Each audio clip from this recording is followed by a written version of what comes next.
Okay, Assalamualaikum warahmatullahi wabarakatuh dan selamat sejahtera.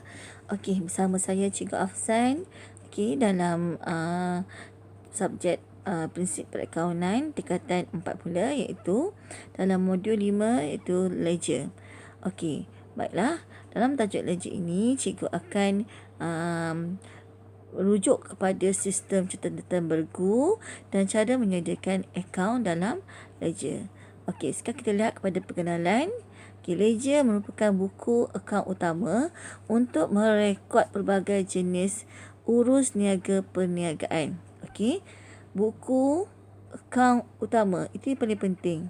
Okey, nak merekod apa? Nak merekod pelbagai jenis urus niaga perniagaan. Okey, baiklah.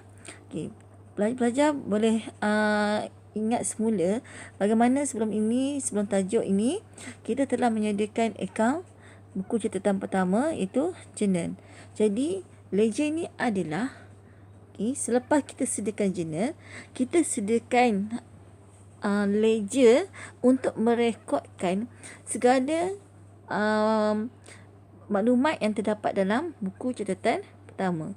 Jadi dari segi definisinya, dia mengatakan bahawa ini adalah buku akaun utama untuk merekod pelbagai jenis urus niaga perniagaan. Bermaksud selepas kita sediakan buku catatan pertama, barulah kita akan buat buku akaun utama. Okey, itu maksud dia. Buku catatan pertama adalah buku untuk journal. Sekarang ini adalah buku akaun utama. Okey, maksudnya kita dah mula nak menyediakan akaun. Kalau sebelum ni kita mencatatkan journal tersebut dalam buku catatan pertama. Okey, so sekarang kita lihat jenis-jenis ledger. Ledger ada dua. Satu ledger am dan satu lagi ledger subsidiary. Okey, apakah dia ledger am? Merekod semua akaun kecuali akaun belum bayar dan akaun belum terima barang niaga. Semua akaun kecuali. Okey, kecuali apa dia? ABT dengan ABB. ABT, ABB tak masuk dekat ledger am. Okey, contohnya akaun apa? Akaun hasil, akaun belanja, akaun aset, akaun liability, akaun modal, akaun ambilan. Ini semuanya komponen. Okey, komponen-komponen utama dalam menyediakan akaun. Okey, komponen-komponen utama. Okey, seterusnya yang kedua adalah ledger khas, iaitu ledger subsidiary. Merekod semua urus niaga dengan akaun belum terima. Bawah akaun ABT, akaun belum terima, kita ada apa dia? Jualan barang niaga secara kredit. Kita jual barang secara kredit. Okey, yang kedua, ledger akaun belum terima dikenali sebagai ledger jualan. Ledger jualan. Maksudnya apa? Apa sahaja dokumen, kalau kita jumpa dokumen yang ada apa? Yang ada invoice, betul tak? Ada invoice dan kita buat jual pula tu, jual. Jadi kita akan dapat invoice apa kalau kita jual. Okey, kita akan baca invoice salinan. Okey, kalau invoice lah. So, secara automatik kita nampak itu adalah urus niaga secara kredit. Bila kredit, dia akan melibatkan ABT. Okey, so bila kita nampak ABT, kita akan sediakan akaun ABT.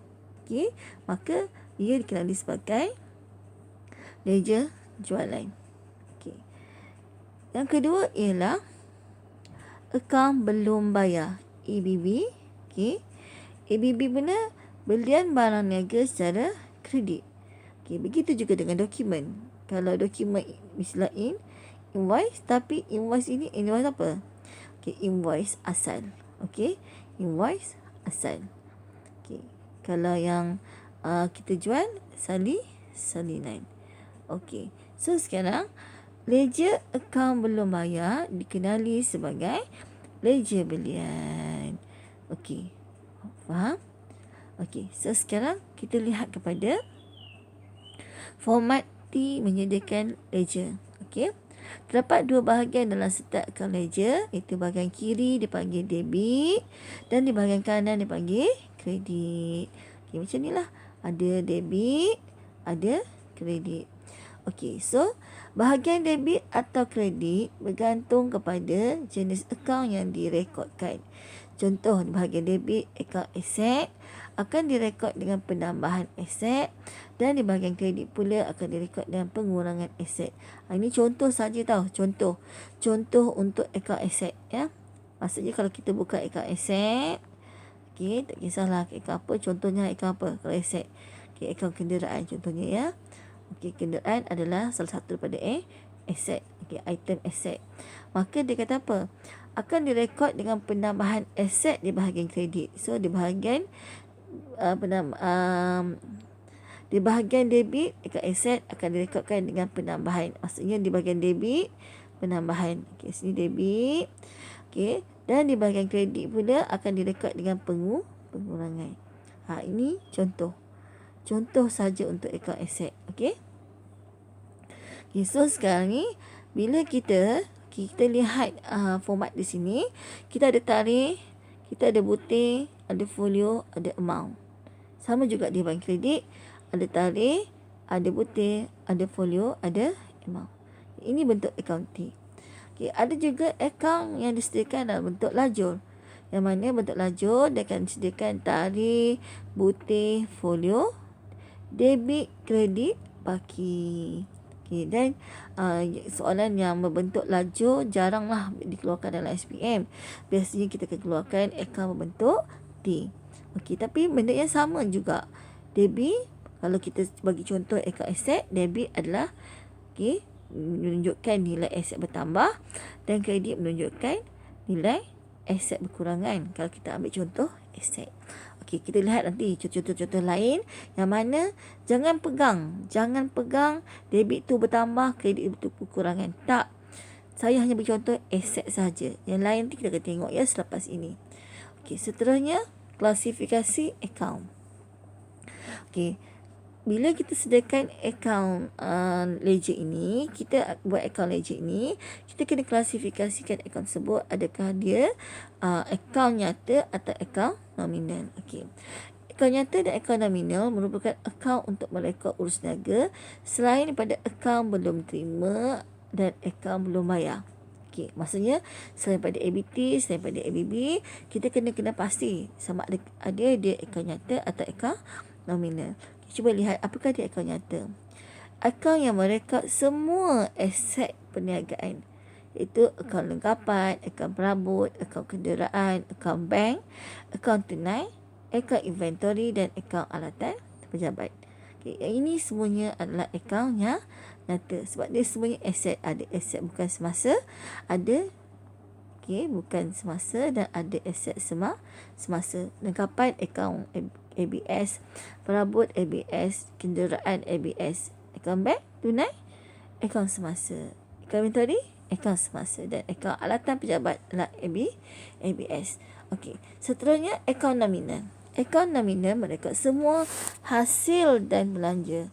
Okey, hasil dan belanja. Contoh akaun hasil dan belanja. Akaun belian, akaun jualan, akaun belanja akaun kadar bayaran, akaun dividen, akaun sewa diterima, akaun pulangan belian, akaun pulangan jualan. Okey, nampak tak? Ini semuanya yang melibatkan hasil dan juga belanja. So, ini semua adalah akaun nominal. Okey. Seterusnya. Kita lihat pada sistem catatan bergu pula. Okey. Sistem catatan bergu merekod setiap urus niaga sekurang-kurangnya dalam dua akaun yang berbeza, iaitu satu akaun didebitkan dan satu akaun dikreditkan dengan amount yang sama. Cuba tengok cara nak merekod urus niaga dalam ledger. Okey. Mula-mula buat apa yang pertama? Kenal pasti akaun yang terlibat dalam dokumen sumber ataupun penyata urus niaga. Okey. Biasanya dalam soalan SPM, dia akan bagi dua situasi. Satu situasi dia akan bagi kita dokumen, satu situasi dia akan bagi kita penyata urus niaga. Okey, maksudnya ialah dokumen tu, contohlah kalau dia bagi jualan kredit, dia akan bagi invoice. Tentu invoice apa kalau jualan? Invoice salinan. Okey, ini bentuk dokumen. Yang kedua, kalau bentuk penyata urus niaga, dia akan sebut macam ni. Contohnya, jual barang niaga kepada ABT dengan kredit. Ataupun secara kredit.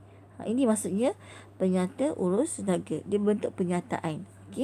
So, pelajar kena mahir kedua-dua sebab kita tak jangka yang mana soalan akan keluar, sama dalam bentuk dokumen atau dalam bentuk penyata. Jadi mula-mula kita kena pasti akaun yang terlibat. Yang kedua, kenal pasti catatan akaun di bahagian debit atau kredit di kedua-dua akaun. Maksudnya catatan bergu. Catatan bergu sangat penting. Pelajar kena tahu apa yang debit dan apa yang kredit. Seterusnya, yang ketiga, rekodkan dalam akaun dengan lengkap, iaitu mengandungi tarikh, bukti, dan nilai urus niaga dalam wang ringgit. Folio pun penting, sangat penting. Tapi saya nak pelajar fokus dulu pada tarikh, bukti dan amount. Nanti bila masuk ke bahagian latihan-latihan ataupun ada notas lepas ini, kita akan fokus pada bahagian folio. So inilah dia cara nak merekod dalam urus niaga dalam ledger. Cikgu bagi contoh satu ya. Contoh yang tadi, jual barang niaga kepada ABT dengan kredit. So di sini kita ada dua catatan bergu. Apa yang kita nak debitkan? Apa yang kita nak kreditkan? Dan tentu kita nak kena debitkan ABT dan kreditkan jualan. Sebab kita dah tahu dalam konsep ablih. Pelajar semua dah belajar dah pun dalam konsep debit dan kredit. Kita ambilkan ablih. A adalah aset, B adalah belanja atau belian.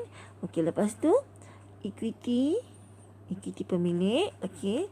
Tapi cikgu lebih suka letak sebelah-sebelah lah. Kalau aset, sebelah aset mesti ada liability. Liability, belanja, kita ada hasil. Ataupun jualan, apa-apa saja melibatkan hasil, dan juga equity. Itu yang pelajar sebut abhil. Macam-macam lah perkataan yang keluar kan. So secara automatiknya kita tahu dah jualan adalah hasil. So itu dia ada di bahagian kredit. Kenapa ABT dia di bahagian debit? Sebab ABT adalah aset. Faham ya? Sebab itu, bila kita dah tahu catatan bergu, kita akan membuat dua akaun. Iaitu, satu akaun untuk ABT. Satu lagi akaun untuk jualan. Itu adalah singkatan pada akaun. Cikgu nak cepat, so cikgu gunakan singkatan sajalah. So sekarang, kita lihat keadaan di mana letaknya ABT. ABT berada di bahagian debit. So maksudnya di sini lah, di bahagian debit. Jadi kita akan letakkan angka apakah kontra kepada atau bergu kepada ABT. Bergu kepada ABT adalah jualan, maka kita tuliskan di sini jualan. Begitu juga dengan akaun jualan. Di manakah kedudukan jualan? Di kredit. Sinilah kredit. So kita akan letakkan sini dia punya bergu dia ABT. So ini yang dikatakan sebagai catatan bergu. Jadi pelajar kena mahir, sangat kena mahir catatan bergu, apa debit dan kredit untuk menyediakan urus niaga dalam ledger. Cikgu buat yang bentuk T ni, sebenarnya ini nak singkatan saja ataupun nak ringkaskan apa yang sepatutnya dalam ni. Nanti pelajar akan tengok contoh yang mana kita akan rekod mengikut tarikh, bukti, folio dan amount. Seterusnya kita lihat pada contoh satu. Sekarang kita tengok contoh. Januari 2017, Afiq membeli 2 rak pameran secara kredit pada kilang perabot Jok sebanyak 3,400. Afiq membeli 2 rak pameran. Yang membeli sekarang ni Afiq. Afiq beli apa? 2 rak pameran. Kita kena garis. Keyword penting kita kena garis. Tapi dia beli secara apa? Kredit. Daripada siapa?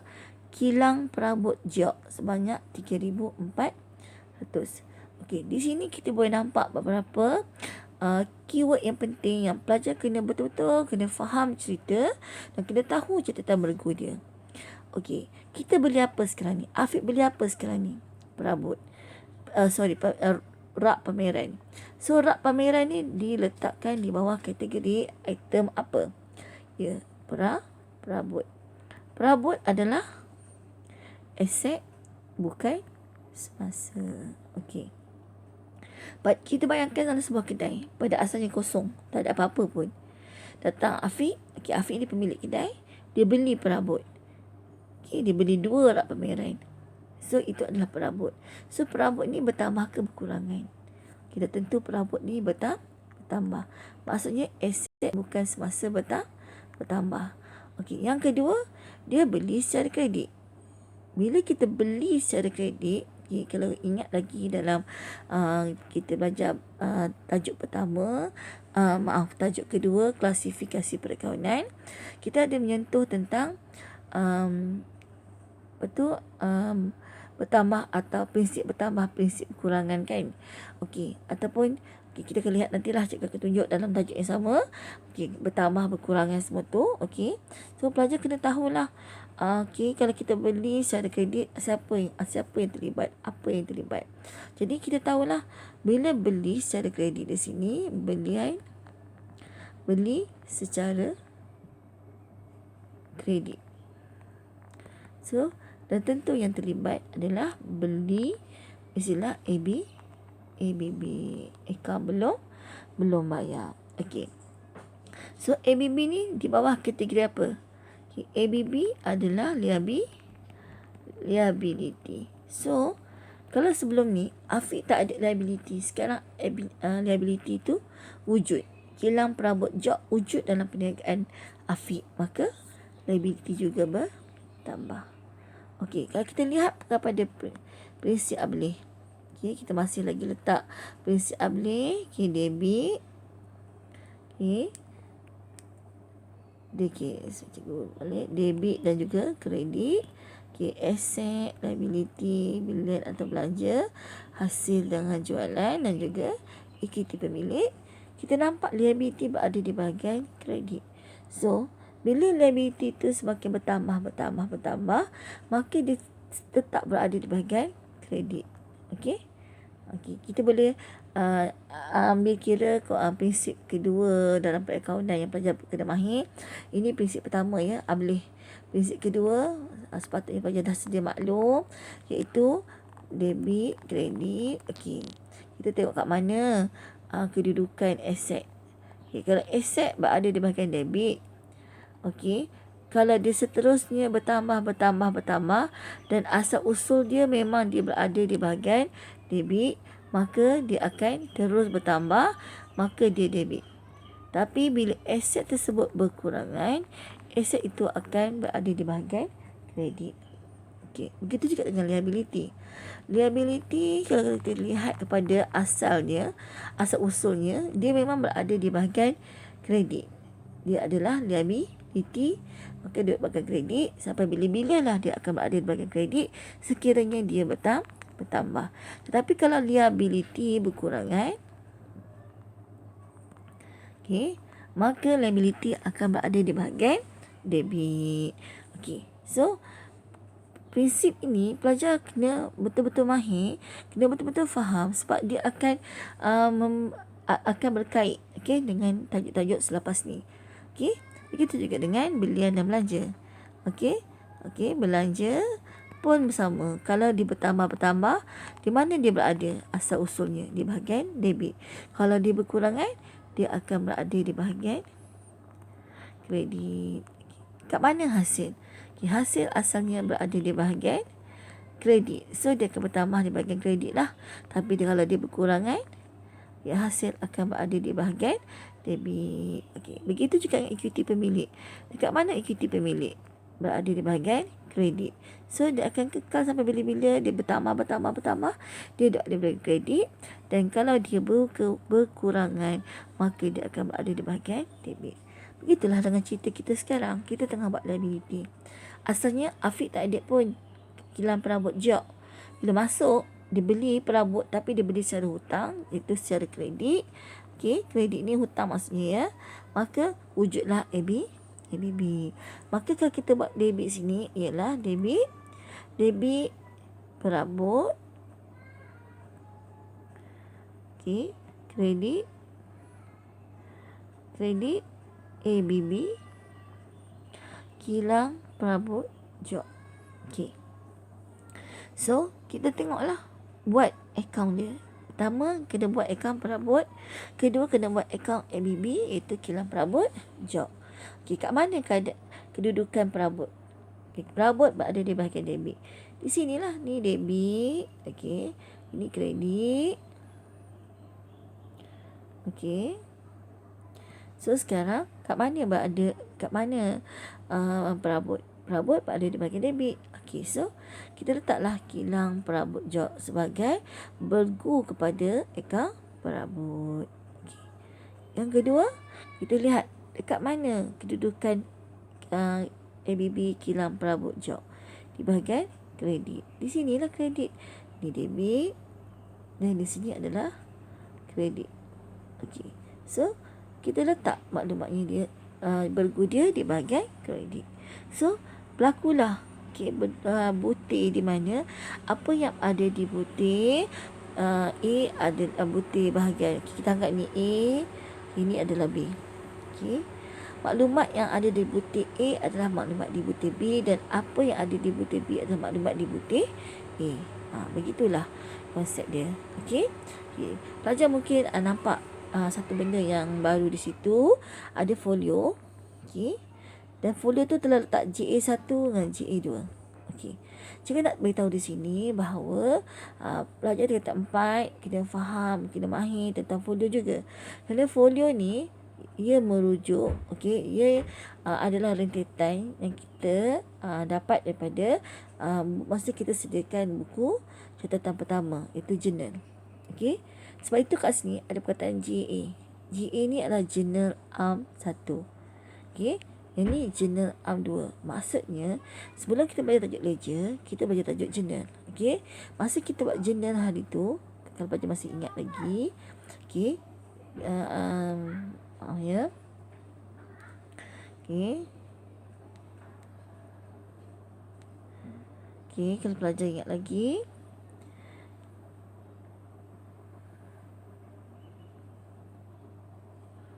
sebentar, kita tengok. Okey, maaf, ada masalah sikit. Okey, kalau masih ingat lagi, kita buat jurnal Arm. Okey, dalam jurnal ada ada debit, ada kredit. Okey, kalau ingat lagi, ada sini folio. Okey, lepas tu ada butir dia. Okey, mungkin masa awal pembukaan kita Afiq ni, Afiq ada beli perabot dan Afiq ada beli pula secara kredit. Okey, dibeli dengan ABB, kedai perabot jok. Okey, jadi nilainya samalah 3,400, 3,400. Maka jurnal Arm ni sama di bahagian debit dan kredit. Okey, betul? Okey, so sekarang semasa dia membuat folio, masa dia buat jurnal Arm ni, jurnal Arm 1 lah. Okey. So sekarang masa dia buat perabot ni, dia mungkin ada tulis sini adalah LA 1 dan sini LA 2. Okey. So sepatutnya kita akan rekod sini dalam folio jurnal Arm 1. Dekat perabot sini pun kita kena rekodkan GA 1 sebab kita merujuk jurnal Arm ni. Okey, masa kita sediakan ledger Arm ni, kita merujuk jurnal Arm 1. Okey, seterusnya cikgu padam ni sebab ini sepatutnya ditulis kecil saja ya. Cikgu padam. Ini sepatutnya pelajar dah sedia maklum.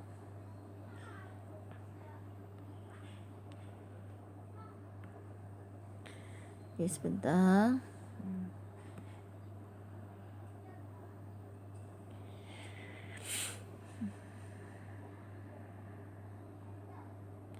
Okey. So sekarang dalam penyediaan ledger ni, pelajar pun tengok ya macam mana. Okey. LA1 sepatutnya di sini dekat akaun perabot kita tulis. Ya, kita tukar lagi.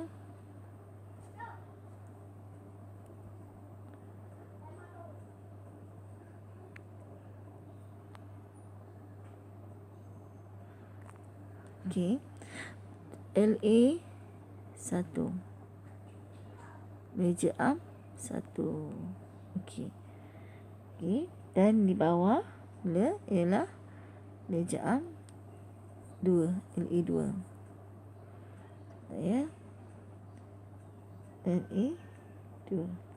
Okey. Okey, macam itulah. Masa kita nak sediakan, kita potong sikit bagi nampak lagi kemas. LA1, LA2. Okey, LA1. Okay, ledger am 1, ledger am 2. Okay, pelajar kena tulis. Barulah kita lengkapkan kita punya folio. Itu maksud dia. Maksudnya kita dah lengkapkan folio di bahagian jurnal am 1. Kita dah lengkapkan folio dekat ledger. Okay, maksudnya kedua-dua dia synchronize lah antara ledger, jurnal dan juga ledger. Okey, faham? Okey, so tak contoh 2. Okey, contoh 2. Okey. April 1 memulakan perniagaan dengan wang tunai di bank sebanyak 30,000. Okey, memulakan perniagaan. Memulakan perniagaan dengan wang tunai di bank sebanyak 30,000. Okey, dia baru nak mulakan perniagaan dia. Bila mula perniagaan ni, okey, ini adalah keyword. Ya, keyword memulakan. Okey, cikgu nak pelajar nampak perkataan memulakan tu adalah apa? Kita mula-mula nak berniaga kena ada apa? Yes, dah tentu kena ada modal. Okey.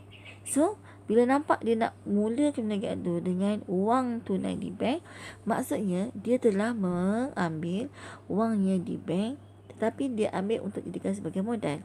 So, dalam prinsip catatan bergu, apa kita nak debitkan dan apa kita nak kreditkan. Okey, kat sini cikgu dah sediakan penerangan. Okey, nak debitkan apa? Bank. Kenapa debitkan bank? Bank didebitkan kerana aset bertambah. Yes. Bank adalah kategori aset semasa. So, seperti tadi juga sama. Kita gunakan konsep yang sama. Konsep yang prinsip kedua ni. Aset bertambah, debit, aset berkurangan kredit. So, aset bertambah lah. Kedua, kita kreditkan apa? Modal. Modal dikreditkan kerana equity pemilik bertambah. Yes. Kita gunakan prinsip yang ini. Nampak tak? Asal-usulnya, equity pemilik adalah di bahagian kredit. Tetapi, okay, so kalau dia bertambah, dikredit lah. Kalau dia berkurangan, dia debit. So, sekarang dia bertambah, kita kekalkan dia bahagian kredit. So, kredit modal. Modal adalah item di bawah komponen equity pemilik. Okay. So, sekarang bila kita buat account, okay, cikgu cuma tunjukkan yang kat sini ni secara berasingan. Tapi sebenarnya kita kena untuk akaun T yang lengkap ya. Okey. Sama je sebenarnya macam akaun tadi. Sama akaun T, cuma cikgu buat ringkasan keratan debit, keratan kredit. Ni keratan debit. Okey. Ni keratan debit, ini keratan kredit. Okey, sebenarnya akaun T. Okey. Cuma cikgu nak ringkaskan sahaja. Okey, so kita nak debitkan apa? Kita nak debitkan apa tadi? Debit bank. Yes. Debit bank, kredit modal. Okay, so bila kita buat account bank, okay, account bank kat mana? Debit. Sinilah debit. Betul tak? Tak tulis ni apa? Modal. Bergu dia. Begitu juga account modal. Berada di bahagian kredit. Account modal. Sepatutnya berada di bahagian kredit. So, bergu dia adalah bank. Okay. Sama je dengan atas ni. Okay. So, sekarang di folio ni. Okay. Kenapa cikgu buat JA1? Kenapa cikgu buat BT1? Okay.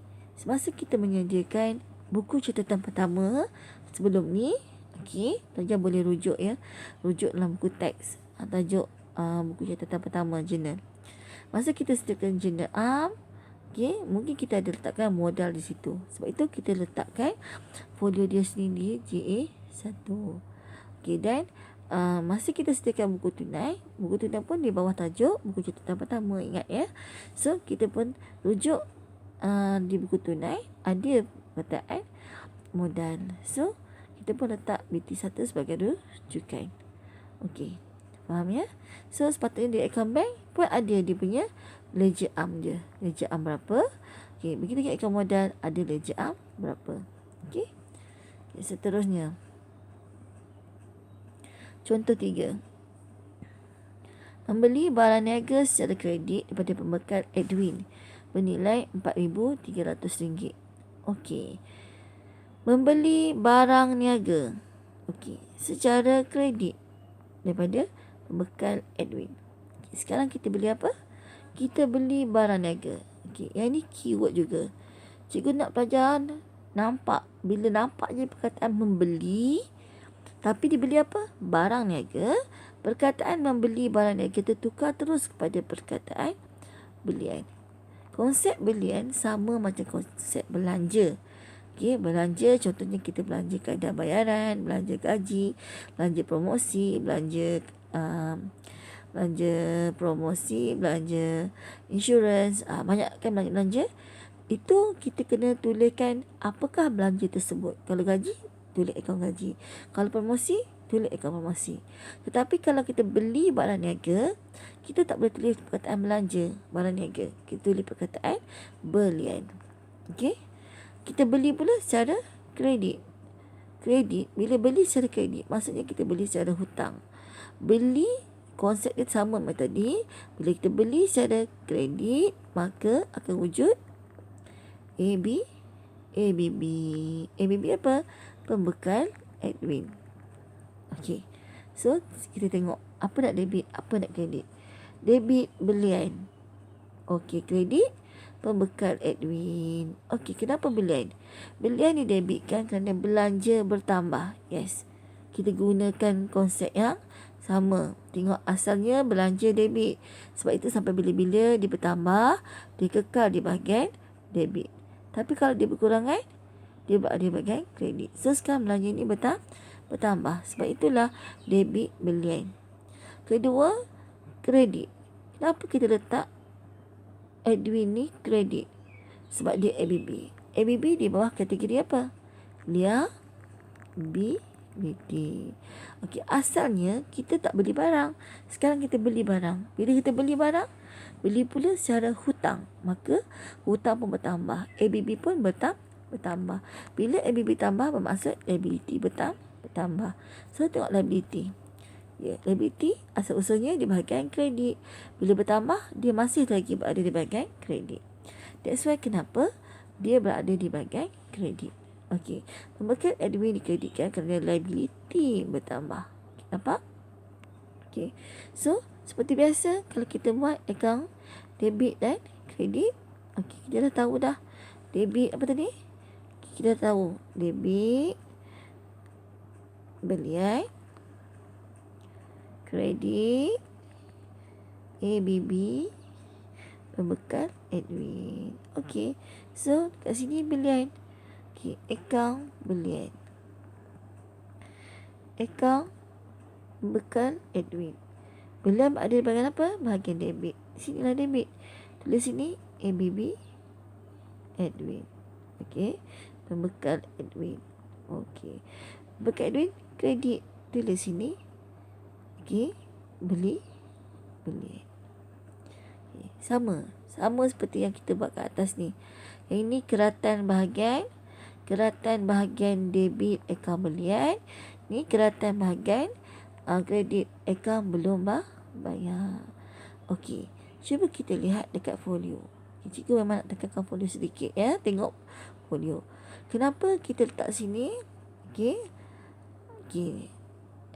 Okey, sepatutnya bukan ledger belian. Kita kena letakkan sini jurnal belian. Folio di sini adalah JB1, jurnal belian 1. Okey, jurnal belian 1. Dekat belian ni baru kita buat jurnal am 1. Okey. Jenda am 1. Bukan ledger am 1 ya, jenda am 1. Ini jenda belian 1. Maksudnya masa kita nak sediakan akaun belian, masa kita nak sediakan akaun belian, kita kena rujuk jenda belian. So jenda yang belian dalam buku catatan pertama adalah ABB Pembekal Edwin. Jadi kita akan masukkan folio di sini adalah JB 1. Begitu juga dengan akaun belum bayar. Kalau kita nak sediakan akaun nak sediakan akaun belum bayar dan kita masukkan dalam dia adalah belian, kita rujuk kat mana belian tu. Mesti kita dapat pada jenda am. Jenda am 1. Yang ini asalnya ada LA ni juga rujuk pada peringkat awal belajar buat ledger. Tak apa. Kita terus rujuk pada jenda am. Dan juga buku catatan pertama. Seterusnya. Contoh yang keempat. Menjelaskan hutang kepada pembekal Edwin dengan cek bernilai 2,000. Jelaskan hutang. Kepada siapa? Pembekal Edwin. Nak jelaskan dengan apa? Dengan cek. So sekarang dah tahu dah. ABB tadi pembekal Edwin adalah ABB, betul? ABB pembekal Edwin. Cek, semua orang tahu. Cek adalah bank. Nampak je cek, kita tukar pada perkataan bank. So sekarang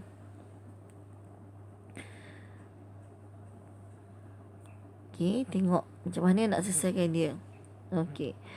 Debit pembekal Edwin Credit Bank. Kenapa kita nak debit pembekal Edwin? Sebab apa? Sebab asalnya tadi kita beli secara hutang. Edwin pun wujud. Edwin ni pula adalah liability pun bertambah. Sekarang kita bayar dia. Menjelaskan hutang maksudnya kita bayar dia. Adakah dia masih wujud?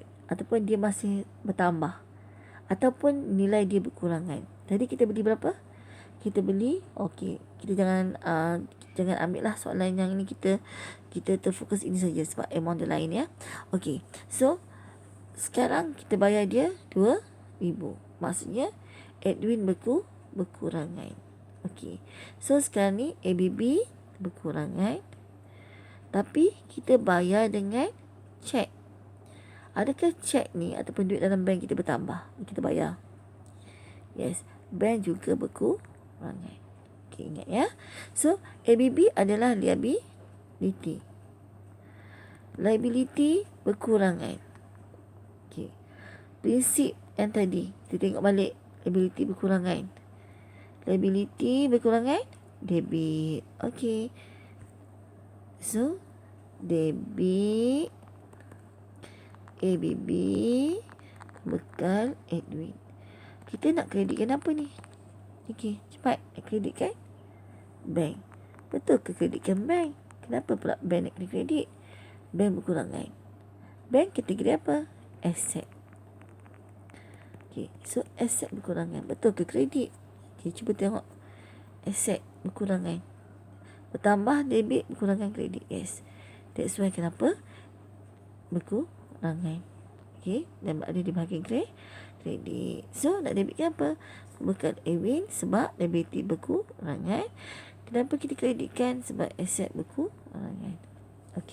So bila kita buat accounting sama. Ini accounting yang lengkap lah. Macam tadi kita buat keratan accounting. Yang ni accounting yang lengkap. Nampak tak? So sekarang kita membuat modal.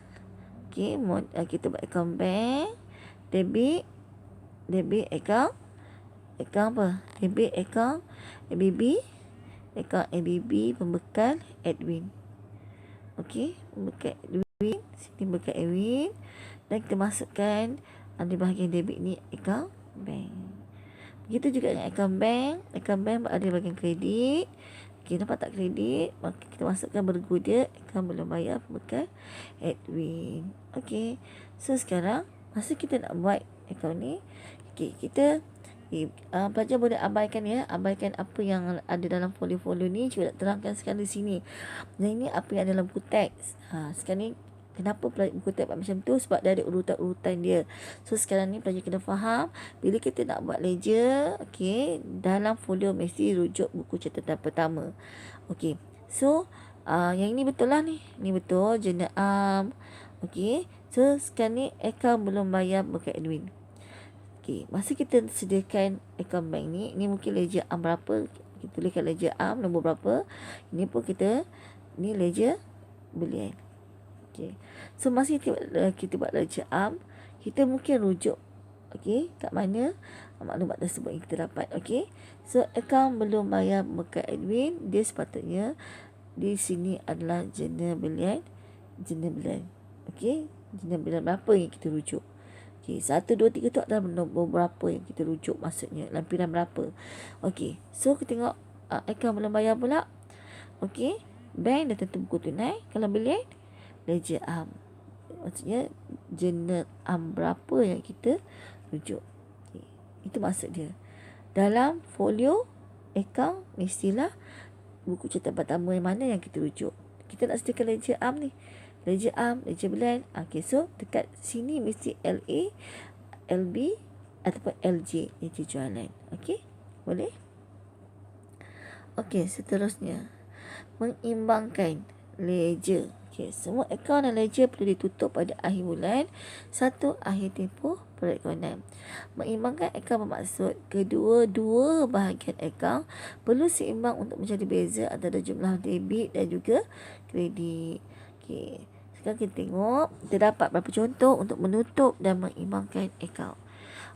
Akaun yang punya satu catatan sahaja, akaun yang punya catatan di bahagian debit dan kredit, akaun yang di bahagian debit dan kreditnya sama, mengimbangkan buku tunai. Yang ni cikgu rasa cikgu dah ajar dalam tajuk sebelum ni, sebab buku tunai adalah sebahagian pada buku catatan pertama. So kita lihat akaun yang hanya satu catatan sahaja, maksudnya apa? Maksudnya kat sini dia ada bagi apa? Dia ada bagi baki bibi sahaja. Dia bagi yang ini je, yang lain dah tak ada dah. Maksudnya macam mana? Mengimbangkan jumlah di bahagian debit dan bahagian kredit, meletakkan dua garisan kedua jumlah, memindahkan baki akhir ke bulan hadapan. Maksudnya dia bagi yang ini je. So bahagian kredit kosong, ni debit, ni kredit, tak ada apa-apa. So kita tutup dengan baki hantar bawah. Tutup terus pada tarikh. Kalau kita buat bulan Mac, tutup dengan 31 Mac, baki hantar bawah, imbangkan kedua-dua akaun debit dan kredit, dan jumlah yang baki hantar bawah kita bawa ke bulan berikutnya, iaitu baki bawah. Maaf ni silap ya. Baki bawah pada April 1. Yang ini kita buat bulan Mac, ni bulan April. Seterusnya akaun yang punya catatan di bahagian debit dan kredit. Ada dua-dua pula, ada debit, ada kredit. Mula-mula mungkin ada dibagikan baki bibi. Lepas tu ada pula akaun pulangan jualan dalam tu. Dua maklumat tu sahaja. So sekarang ni macam mana kita nak bagi imbangkan dia? Dari dua maklumat je. Ini satu dan ini yang kedua. Mengimbangkan jumlah di bahagian debit dan kredit mengikut jumlah yang paling besar, menjadi beza baki jumlah di bahagian debit dan di bahagian kredit, dan jadikannya baki hantar bawah. Cuba tengok betul-betul. Dia kata imbangkan jumlah debit dan kredit mengikut jumlah yang paling besar. 2,000 dengan 100. Mana paling besar? Kita tentulah 2,000. So letak 2,000, letak 2,000. Pertama. Kedua, cari beza. Maksudnya antara 100 dengan 2,000, berapa beza dia? Beza dia adalah 1,900. So membawa baki hantar bawah ke bulan hadapan. Jika hantar bawah di bahagian debit, maka baki bibi di bahagian kredit. Jika baki hantar bawah di bahagian kredit, maka bibinya di bahagian debit. Maksudnya sekarang ni kita dapatlah baki antara 100 dengan 2,000 adalah 1,900. Maka kita akan jadikan dia sebagai baki hantar bawah. Dan bawa pada bulan berikutnya, iaitu pada April 1, baki bawa bawah 1,900. Okey, logiknya kenapa saya kata ini betul? Kalau Pak Jan buat pun dia tiba-tiba dia dapat debit. Akaun belum terima hitam butik debit. Kalau lah Pak Jan dapat jawapannya di sini. Okey. Contohlah 2000 di sini, 100 sini, 1900 di sini. Logik tak logik? Okey. Kita kena lihat pada logik prinsip dia. ABT adalah aset. Aset dalam prinsip perakaunan. Okey. Prinsip pertama yang pelajar kena pegang, konsep ablih yang biasa cikgu-cikgu pelajar war-warkan. Aset dah tentu dia berada di bahagian debit. Okey, sebab itulah bila dia jatuh pada bulan berikutnya di bahagian debit, konsep ini betul, prinsip ini betul. Tapi kalau pelajar dapat asetnya di bahagian kredit, adakah prinsip itu betul? Salah. Okey, tak boleh. Salah. Sebab dia bukannya di bahagian debit. Sebab dia adalah aset. Kecuali satu je. Kalau aset yang boleh diletakkan di bahagian kredit. Okey, iaitu bank. Bank ada dua situasi. Satu bank aset, satu bank liability, yang mana kita jadikan dia sebagai overdraft. So overdraft ni adalah liability. Walaupun dia tulis bank, tapi angkanya dalam bracket, itu adalah liability. Sebab itu kalau dia jatuh di bahagian kredit, dia tidak menjadi masalah, kan, bukan isu. Dan pelajar kena faham konsep overdraft. Okey. Seterusnya, akaun yang di bahagian debit dan kreditnya sama. Okey, kita mula-mula masukkan pulangan belian, masukkan belian, masukkan bank. Imbang, terus imbang. Maka jumlahkan kedua-dua bahagian debit dan bahagian kredit, jumlahnya mesti sama di kedua-dua bahagian. Maksudnya dah tak ada apa-apa nak buat lagi dah. Maksudnya apa di sini? Maksudnya mungkin pada peringkat awal kita baca, kita buat tafsiran dalam akaun ni ya. Akaun belum terima, ABT Humaira Collection. Okey, ABT ni mula-mula dia beli. Okey, beli 4,500. Lepas tu dia pulangkan barang sebanyak 150. Sebab rosak. Lepas tu dia bayar pula. Lepas dia beli, dia bayar. So kita pun terima. Okey, kita terima duit dia. Okey, mula-mula kita beli. Okey, dia beli. Lepas tu dia pulangkan barang dan dia bayar. So imbang. Dia tak ada hutang lagi dah dengan kita. ABT ni dah zero. Tak ada hutang, habis. Itu maksudnya. Okey. So mengimbangkan buku tunai pun cikgu dah ajar pada kelas yang lepas. Tambahkan semua di bahagian tunai. Tambahkan semua di bahagian tunai. Yang ini debit, yang ini kredit. Tengok angka mana yang lagi besar. Okey, antara debit dan kredit. Okay, macam contoh ni, mungkin yang besar debit. Sebab itu dia dapat bahagian harta bawah dia di bahagian kredit. Dan bawalah bahagian harta bawah ni pada bulan berikutnya sebagai bahagian bawah. Begitu juga di bahagian bank, tambahkan semua bahagian bank debit. Kemudian tambahkan semua bahagian bank kredit. Tengok yang mana angka lagi besar. Okey, kalau tengok contoh ni, yang besar mungkinlah bahagian debit. Dan wujudlah angka yang perlu dicari untuk mengimbangkan debit dan kredit, iaitu 19,150. Okey, dan bawalah baki ini pada bulan berikutnya sebanyak 19,150. Okey, itu nak imbangkan buku tunai. Okey, cikgu rasa untuk tajuk ni, okey, pelajar kena betul-betul faham. Okey, bertambah berkurangan. Bila faham bertambah berkurangan ni, sebenarnya nak menyediakan jenis sangat mudah. Okey, ni cikgu dah bagilah beberapa akaun macam mana nak tunjukkan dia bertambah atau berkurangan ya. Okey, contohnya akaun aset. Semua akaun aset mesti berbaki debit. Sebarang penambahan pada aset akan direkodkan di bahagian debit, dan segala kekurangan atau pengurangan aset direkodkan di bahagian kredit. So contoh akaun aset, akaun berambut, lengkapan, kenderaan, inventory, ABT, akaun bank, akaun tunai, akaun hasil belum terima, akaun belanja prabayar. Okey, untuk belanja tempat, okey, kamu belum lagi disentuh tajuk ni. Okey, cikgu akan sentuh pada tajuk pelarasan nanti. Untuk belanja terima, okey, inilah ulang kaji kamu. Kamu kena tahu bahawa Akaun hasil belum terima adalah aset. Belanja prabayar juga adalah aset. Okey. Okey, so apa-apa yang bertambah aset adalah di bahagian debit dan berkurangan bahagian kredit. Okey. Seterusnya, baki akaun ledger. Okey, semua akaun liability okey, mesti berbaki kredit untuk liability. Maaf ya. Okey, akaun liability. Liability kita tahu lah konsep boleh. Okey, debit, kredit. Okey, dia liability mesti berada di bahagian kredit. So, dia mestilah bertambah bahagian kredit, berkurangan bahagian debit. Okey. Apa yang akan terlibat? ABB, overdraft, account bank. Account bank ni account bank overdraft lah. Okey, itu maksud dia. Okey. Akaun pinjaman, akaun kedai janji. Okey. So, pelajar boleh rujuk ini dalam menyediakan akaun liability. Seterusnya, akaun belanja. Okey, semua akaun belanja akan berbaki debit.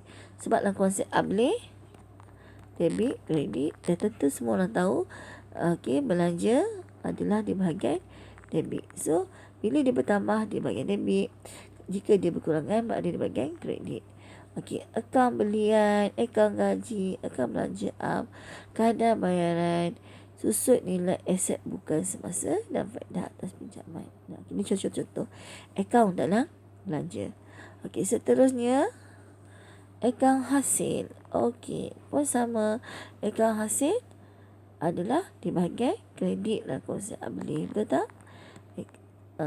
Debit, kredit. Okey, kat sini hasil. Okey, so bila dia bertambah, dia berada di bahagian kredit. Okey, seterusnya akaun jualan. Apa contohnya? Akaun jualan, sewa diterima, dividen, faedah atas simpanan tetap. Ini pelajar kena hati-hati ya. Faedah atas simpanan tetap. Kadang-kadang tu pelajar akan jumpa perkataan kat sini, faedah atas pinjaman, faedah atas simpanan. Ini pelajar selalu tersilap. Ya.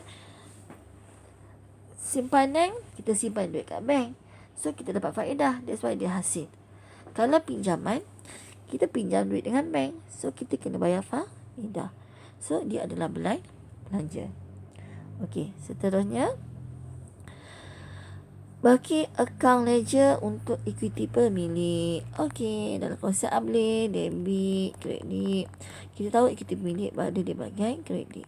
So, dia bertambah di bahagian debit. Dia berkurangan, dia berada di bahagian kredit. Okey, nampak tak cerita lihat akaun ambilan? Kenapa ambilan?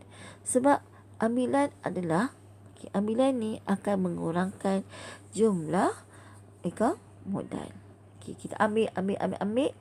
Kita ambil untuk kegunaan sendiri. Adakah modal kita bertambah? No. Modal kita akan berkurangan. Okey. Seterusnya, akibat imbangan duga tidak seimbang. Okey. Bila kita tak rekod dengan catatan bergu yang betul, debit dan kredit, okey, ia akan menyebabkan imbangan duga tidak seimbang. Kenapa tak seimbang? Okey. Untung rugi yang diperolehi tidak tepat. Kedudukan kewangan yang tidak dapat. Sorry. Maksudnya macam ni. Okey, bila kita merekodkan imbangan, merekodkan catatan bergu dengan cara yang tidak betul, salah konsep, salah rekod, okey, dia akan menyebabkan catatan bergu tidak digunakan dalam merekodkan urus niaga, maka dia menyebabkan imbangan duga tidak seimbang. Itu maksud dia. Okay, bila imbangan duga tidak seimbang, kesannya ialah untung rugi yang diperolehi tidak tepat, kedudukan kewangan yang tidak dapat ditentukan dengan tepat, perbandingan prestasi perniagaan antara tahun yang disediakan kurang tepat, catatan tidak lengkap. Okey. So sekarang bila kita nak sediakan catatan bergu, catatan bergu, kita memang kena mahirkan debit dan juga kredit. Okey, so cikgu rasa untuk tajuk akaun kawalan ini adalah sebahagian dalam pendidikan leja. Cikgu akan ambil satu sesi khas untuk akaun kawalan. So, untuk akaun leja, cikgu rasa hingga setakat ini saja. Semoga pelajar dapat manfaatkan cara dan akaun leja ini, dan cikgu akan bagi contoh latihan dalam leja ini pada kelas akan datang. Okey, itu saja. Selamat maju jaya. Semoga cemerlang. SPM A+ bersama Cikgu Amzan. Assalamualaikum dan selamat maju jaya.